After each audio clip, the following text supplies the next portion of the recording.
Welcome to today's episode of Healthful Woman, a podcast designed to explore topics in women's health at all stages of life.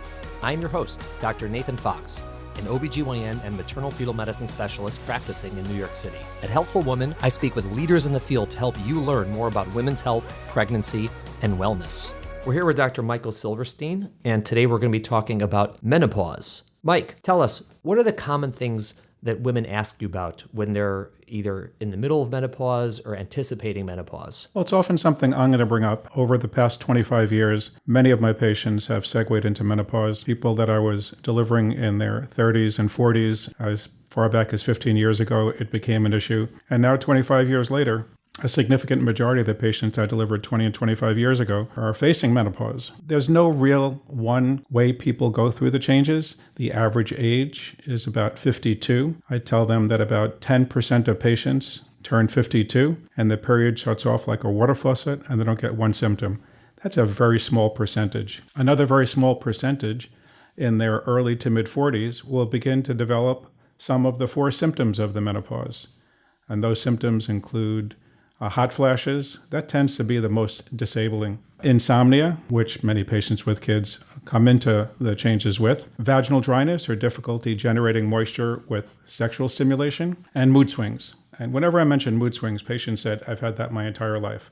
So that's kind of hard to nail. But hot flashes and the vaginal dryness, if you don't bring it up and present it to your patient, they're often not going to present that as a complaint. And so it's important to get things onto the table. And I tell them the other majority that don't do the shut off like a water faucet and have disabling symptoms in their early 40s will start with skipping a period, maybe bleeding a little bit lighter, maybe getting an occasional symptom. While they're still having their periods, if that's making them uncomfortable, we can often give them a low-dose birth control pill to help get them through till they get to an age where they'll perhaps be ready to go through menopause. All the symptoms of menopause are easy to treat without hormones, with the exception of the hot flashes. They've been looked at a litany of different medications and treatments and therapies for the hot flashes. The other 3 are very manageable and very easy to deal with. What exactly is going on with menopause? Like, why do these changes happen physiologically? What's a way that you explain this to people? So physiologically, it's simply your ovaries have stopped growing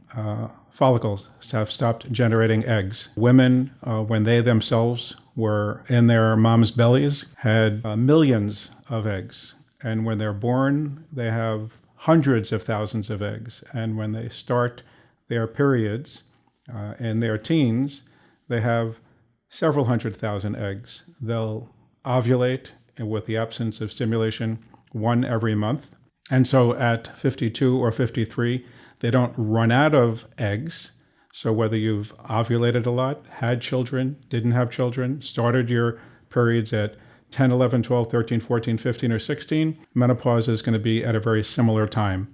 And the eggs simply atrophy. They no longer generate the follicles that will generate an egg.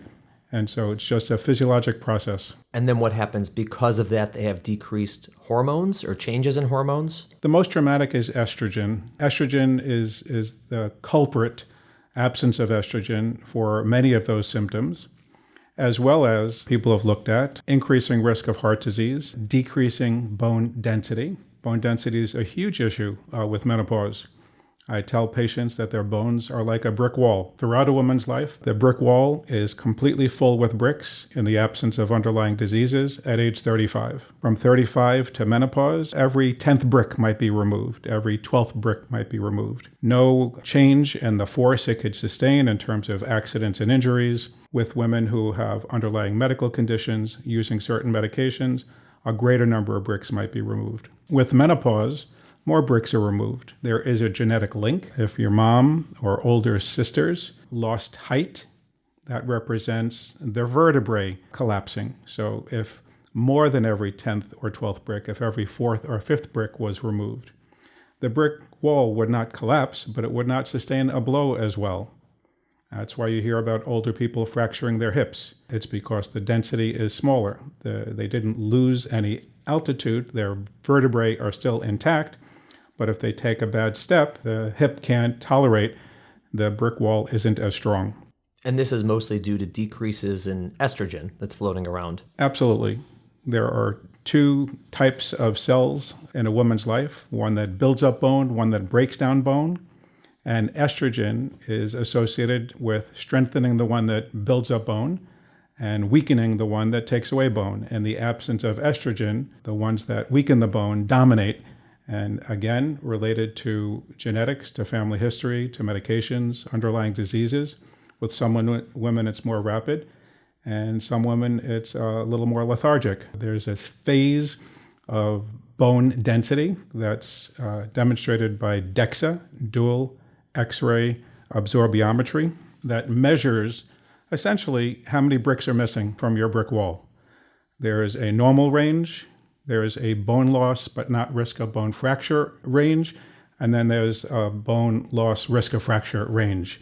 If you can find somebody in the bone loss but not yet risk of fracture, there is a series of treatments, whether it's calcium supplementation and weight-bearing exercise, which we encourage all of our women to do at all ages, or if it's continuing to decrease, there are medications that can arrest the bone loss, but you cannot regenerate bone. You can arrest the loss, you can stop the loss, but you can't build back bone. So when you see somebody who's lost 3 or 4 inches of height and just had a wrist fracture from a fairly gentle fall, you certainly can treat her, but having found that 5 or 10 years earlier and preventing her to get to the fragile stage would have been better therapy. And it seems to me that if the culprit is decreasing estrogen, and that's true in terms of bone loss, it's true in terms of the hot flashes, it's true in terms of the vaginal dryness, the irregular bleeding, potentially the increased risk of heart disease, most people think, well, all right, let's just take more estrogen as we get into our 40s and 50s, and that's obviously been looked at. And so what's the problem with that, with just taking estrogen to make up for what's being lost? There's always been an association with a mild 10% increased risk of breast cancer with taking estrogen. For many years, it was thought that the benefit of the estrogen in terms of reducing bone density issues, cardiac issues, an association with reducing Alzheimer's, with skin texture, with hair loss. There were many things touted to be helpful with taking estrogen replacement therapy. There is definitely a link with taking unopposed estrogen, with building up the lining of the uterus to a dangerous amount. And so adding progesterone to the estrogen was thought to weaken the risks to the uterus, but it failed to weaken the risk of association with breast cancer. Subsequent to those studies, less support for hormone replacement therapy for all those other issues, aside from the 4 main symptoms, were found in terms of Alzheimer's, in terms of hair loss, in terms of skin texture, and things like that. So in select patients, especially the ones that have disabling hot flashes, hormone replacement therapy still plays a huge role. They get regular mammograms, they are well cared for. And again, the other symptoms, you can use estrogen tabs or creams in the vagina, can definitely restore normal vaginal function without systemic absorption and without thought to have any of the systemic risks of taking estrogen replacement therapy. Insomnia and mood swings can be treated with non-hormonal agents. And so there's absolutely positively a conversation that has to take place with women of all ages, talking about their health moving forward, and different options they have for management. Right, and I think that's something that a lot of women don't realize, and that menopause obviously is common. All women go through it at some point in their life. And the symptoms, as you said, they vary from mild to significant. And the idea is that there is this option to take hormones, which will likely help most, if not all, of their symptoms. But the problem is that there's risk to that as well. And so while it seems like a wonderful thing, there's also risk. And so the decision has to be made, is it worth the risk or is it not worth the risk? And because of that, so many other treatments have been developed to target each of the symptoms that don't involve giving estrogen. So there's medications for bone loss, there's medications for hot flashes, there's medications, for vaginal dryness. Again, although you said estrogen can be used vaginally without the same risks. But that's part of why menopause is complex for women and for people who take care of women, to try to figure out what is the right balance for each person. There is no magic pill that works for everybody. Absolutely. I couldn't agree more. And clearly, avoiding hormone replacement, if it's not indicated, is a perfectly acceptable thing to do. 25 years ago, It was thought that as women entered menopause, everybody should get hormone replacement therapy because it's going to dramatically reduce coronary artery disease and dramatically prolong lives. And all the demographic examples they gave, if you treated 1,000 women with hormone replacement therapy, 10 or 20 more would develop breast cancer, but 200 would live longer because it would reduce coronary artery disease. And in the Women's Health Initiative, right around 2000, benefits for the coronary artery disease were more modest. They confirmed the increased risk of breast cancer, but the coronary artery disease data weren't as reassuring. It's a conversation you have with the patients. We have professionals who are presenting at board meetings and they break into a hot sweat and they soak through their clothes. That's unacceptable for them. On the other hand, if you have somebody that gets an occasional hot flash and they have to towel off and then a couple of weeks later they get another hot flash, and they're perfectly comfortable dealing with that on an irregular basis. So it's a conversation, and virtually with every patient, there's a solution that's manageable. Right. The Women's Health Initiative that you refer to is a massive study done in the U.S. to look at giving women hormones versus not giving them hormones around the time of menopause. And it was such a big undertaking, and they're still working off that data 20 plus years later. And that's another reason this is very complicated, because to get answers to these questions about what really is the best option for most women in terms of risk, you need very large studies that follow women for a very long time, because you're talking about outcomes that could be 30 years later, right? If you give someone estrogen now, and like you said, maybe there's a slight increased risk in breast cancer, which is bad, but maybe 30 years from now, they have a much lower risk of breaking their hip.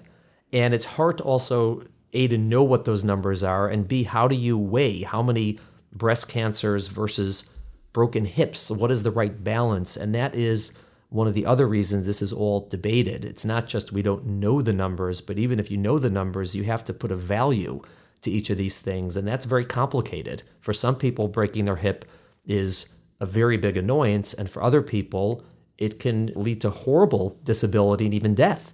And so it's hard to know the answer to these questions. Especially in later years, hip fracture is very closely associated with dying shortly afterwards from the associated complications. And clearly, diagnosing early bone loss, as I described before, and trying to intervene in a non-hormonal manner is very helpful. And so I don't think we avoid hormones. I think we try to find the safest, ideal treatment. And the conclusion of the Women's Health Initiative was supportive of hormone replacement therapy in the lowest dose for the shortest duration needed. And so there are a whole litany of patients that are getting treated with hormone replacement therapy. After 6 months or a year, we either can change their dosage, we can ask them to take a pill every other day. If they don't develop symptoms, to take one every third day. And if they still don't develop symptoms, to walk away from it.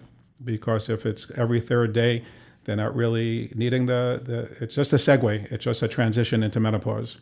So there are very, very few patients that take hormone replacement therapy for their whole life. There are some that do, but again, as the Women's Health Initiative stated, the lowest dose for the shortest time necessary. If somebody gets symptoms every other day or every third day, they go back to every day.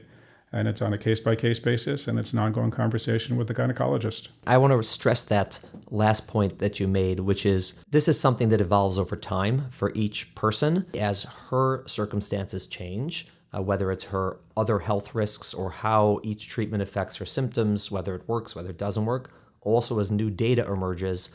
And this isn't something you can just look up online and find an answer and say, hey, I have this symptom, I should take this medication. It really involves a lot of thought and a lot of conversation, and it helps to have a doctor who knows you and knows you well.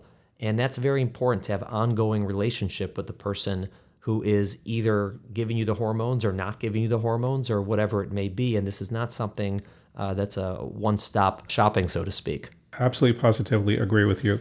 And it's a conversation that I bring up with all my patients, especially when they hit their 40s. I talk about sexual function, and I find that patients, one of their key symptoms as they approach menopause is that they're no longer interested in having sexual relations. And so I'll get a little bit further into it, and I'll find out, by the way, there's vaginal dryness, and it's uncomfortable. And the pleasure center of the brain says, this isn't comfortable. Let's not ask for this.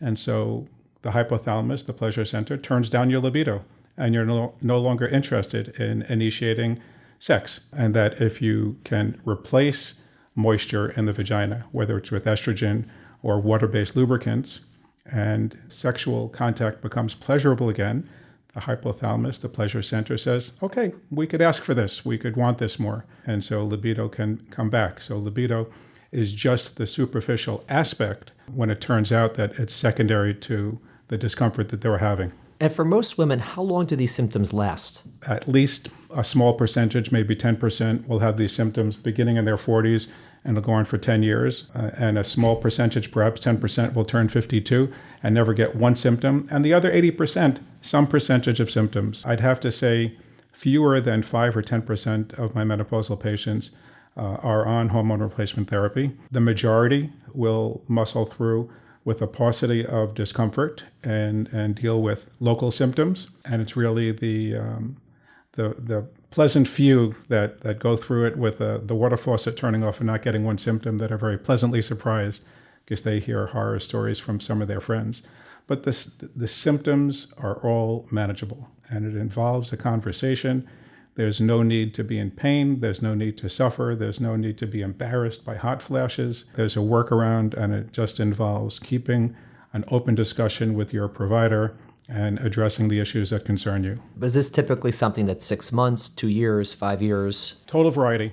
I mean, a handful will do that for any amount of time. And it literally ranges from 0 symptoms to a lifetime of symptoms. If you had to pick a middle area, I would say between 3 and 9 months. Everybody's absolutely different. And I could never promise somebody that, don't worry, this will be over in 3 months, 6 months, or 9 months, because I can't predict it.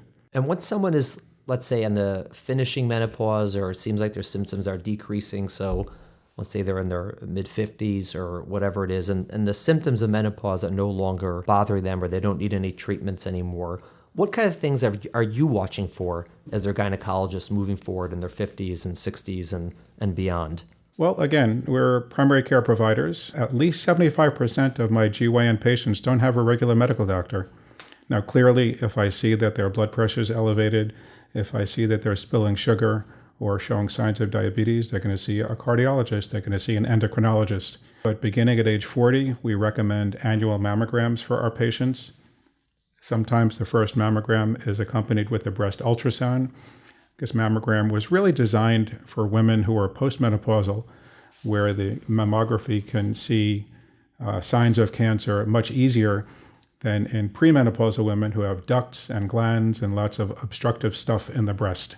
And so an initial mammogram and breast ultrasound at 40.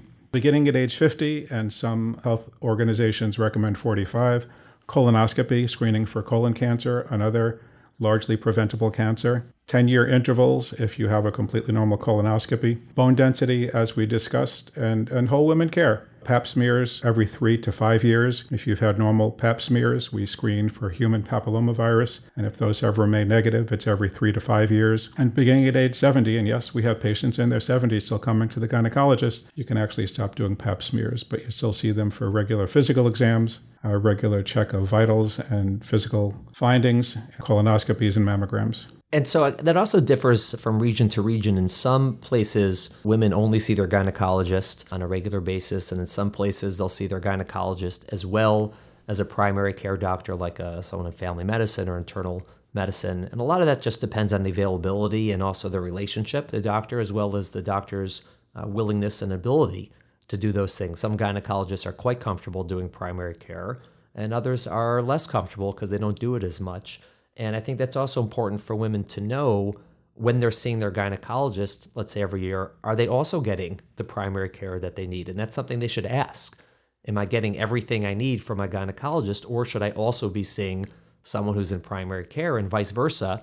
Someone who sees, let's say, an internal medicine doctor or family doctor every year, are they getting all of the gynecologic care that they need? Are they getting pap smears and recommendations for mammograms and exams and treatment for bleeding or whatever it is?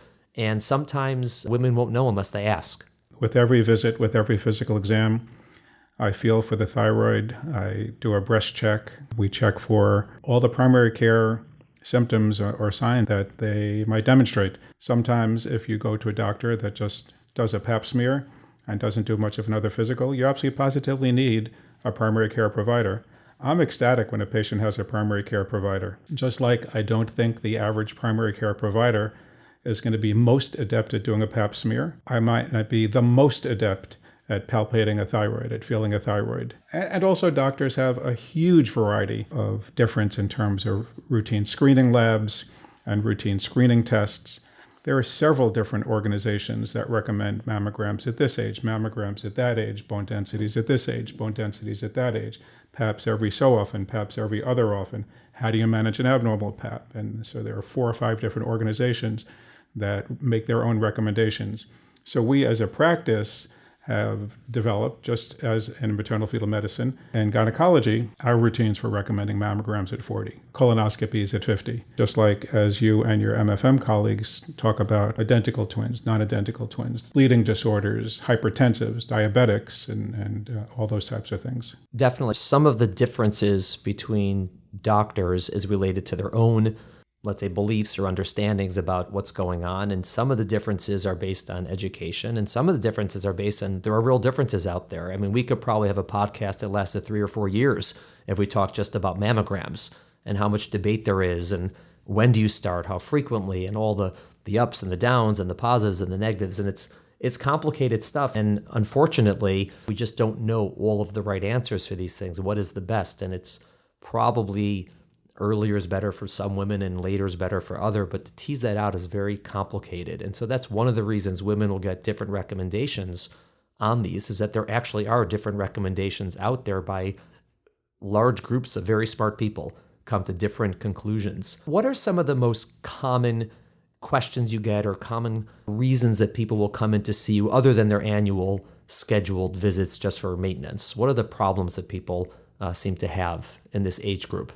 One of the most common is a change in their menstrual flow. What would be concerning would be a woman, virtually at any age, but especially in the 40s, who has exceptionally heavy bleeding that would be saturating a sanitary pad in less than an hour for more than a day. Of greater concern would be a woman in her 40s who had more frequent as opposed to less frequent bleeding, so people that bleed irregularly and unpredictably. A majority of them will have a benign process in the lining of the uterus that can be treated. A small percentage of them may be manifesting an early endometrial cancer, so addressing that with a gynecologist is very important. There are imaging studies that can help. There is a sampling of the lining of the uterus that can be somewhat definitive with finding out what the cause of that is. And the management is often medical and very rarely surgical. Right, and for most women, irregular bleeding, again, is an annoyance. And as you said, for some of them, it could be dangerous. But one of the fortunate things about cancer and precancer of the endometrium, which is the inner lining of the uterus, is that if caught early, it's almost universally cured, either medically or with a simple operation or in a more advanced state, even a hysterectomy. But again, these are usually things that would happen after a woman is done having children, so it shouldn't affect her ability to have a family. That's correct. And clearly, irregular bleeding should be addressed at an early age as possible.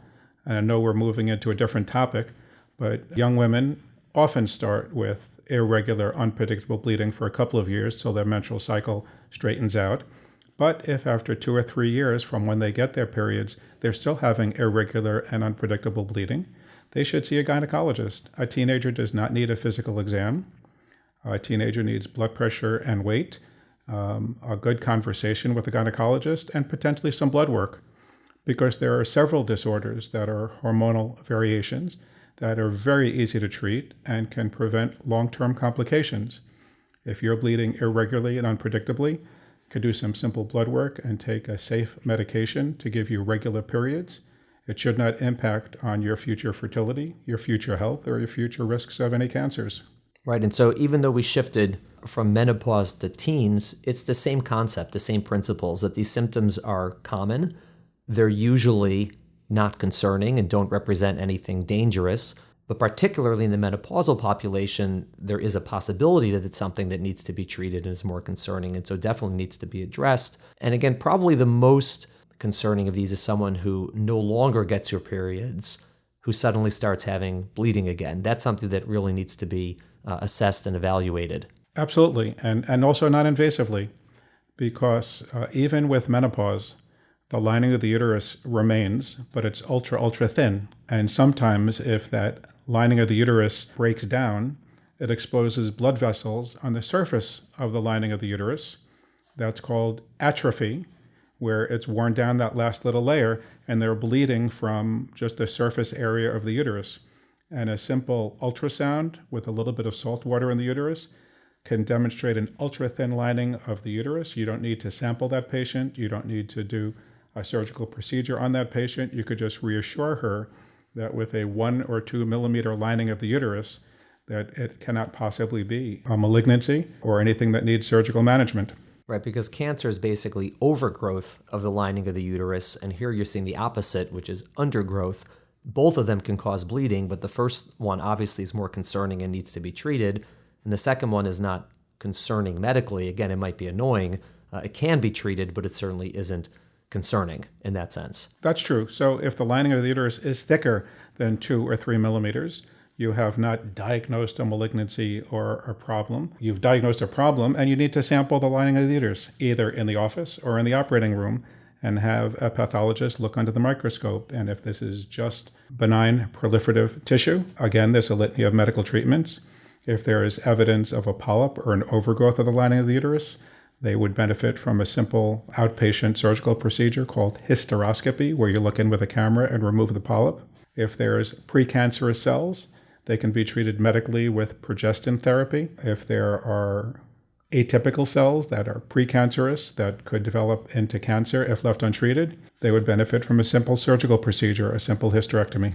Fantastic. So, Mike, just to sum up, as we're finishing this podcast on menopause, if you had to give advice to women who are listening, who are, let's say, in their 40s or 50s and either anticipating that they may go through menopause soon, or they're starting to, or they're in the middle of it, what is the takeaway message you want them to have about menopause and about what they should be looking for and about what they might need to do?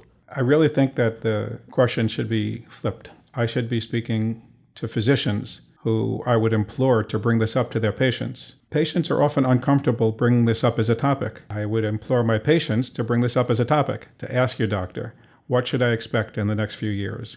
What should I be looking for? What shouldn't I be looking for? What should I be careful about? How long do I need to contracept for? What do I do with this symptom? Those are all very valid questions, but I really feel as a healthcare provider in 2020 that this needs to be addressed. This needs to be brought up from the physician to the patient. And by the way, did you know that the average age of menopause was 52? If your mom went through a little bit earlier, a little bit later, there might be a connection when you'll go through it. These are some of the symptoms.